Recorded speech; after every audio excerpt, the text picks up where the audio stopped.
Voici comment faire le montage de poulie du ballon B. Il faut commencer par placer les deux moufles devant soi sur la table. Puis, il faut remarquer où la corde est attachée sur le dessin du montage, en haut ou en bas. Dans le cas du ballon B, elle est attachée en haut. Donc, on passe dans le petit anneau et on fait une boucle.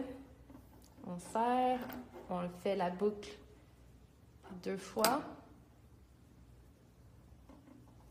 pour que ça tienne bien. On serre.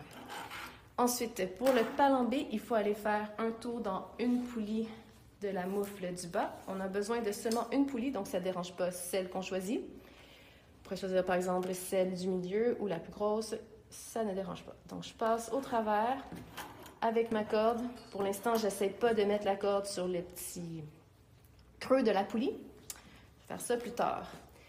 Et toujours pour le montage B, ça prend une poulie de la moufle du haut. Ça ne dérange pas laquelle qu'on utilise. Donc par exemple, je pourrais prendre la plus grosse. Donc je passerai la corde ici. Puis encore une fois, je fais juste passer la corde au travers. Je n'ai pas besoin de la placer tout de suite sur le petit creux de la poulie. Quand on enroule la corde, il faut enrouler de l'intérieur vers l'extérieur et toujours dans le même sens. Il faut faire attention de ne pas croiser la corde, ça augmenterait le frottement. Quand on a fini d'enrouler la corde, selon le nombre de poulies qu'on a besoin, on peut ensuite accrocher le montage au support universel. Ensuite, on va attacher la force résistante à la moufle du bas.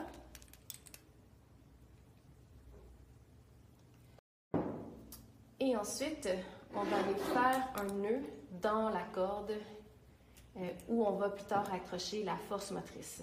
On peut faire un nœud environ à la moitié de la hauteur, pas trop bas, pas trop haut. Pour faire le nœud, on peut plier la corde en deux, faire une petite boucle comme ceci, passer la corde au travers, tirer. Ça prend un nœud qui ne va pas glisser. Et ensuite, on attache, on suspend une autre masse à la corde ici. Et maintenant, c'est le moment où on peut placer la corde sur les petits creux de poulie. Avant ça, ça ne vaut pas la peine parce que sinon, ça tomberait tout le temps. Mais une fois que les masses sont accrochées, il va y avoir une certaine tension dans la corde, puis la corde va rester à la bonne place. Maintenant, on peut aller mesurer les déplacements résistants et les déplacements moteurs.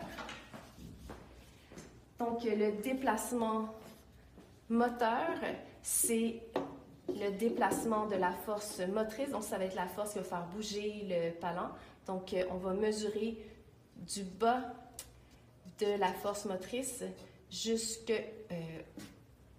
la table qui est de 0 cm. Donc, en ce moment, ce serait environ un déplacement de 42 cm.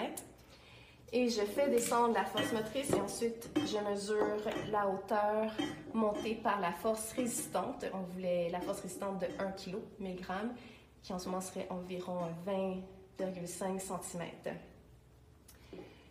Donc, ça, c'est le déplacement résistant, de combien la force résistante a monté. Et le déplacement moteur était de combien la force motrice a descendu. Finalement, il faut déterminer quelle est la force motrice, la bonne masse pour faire bouger le ballon.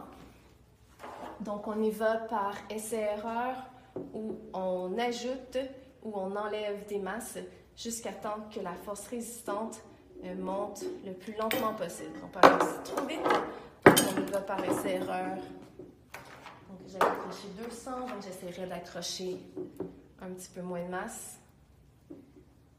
Ça monte plus, donc je continue jusqu'à temps que ça monte le plus lentement possible pour déterminer quelle sera la force motrice pour faire monter une masse de 1000 grammes. Voilà.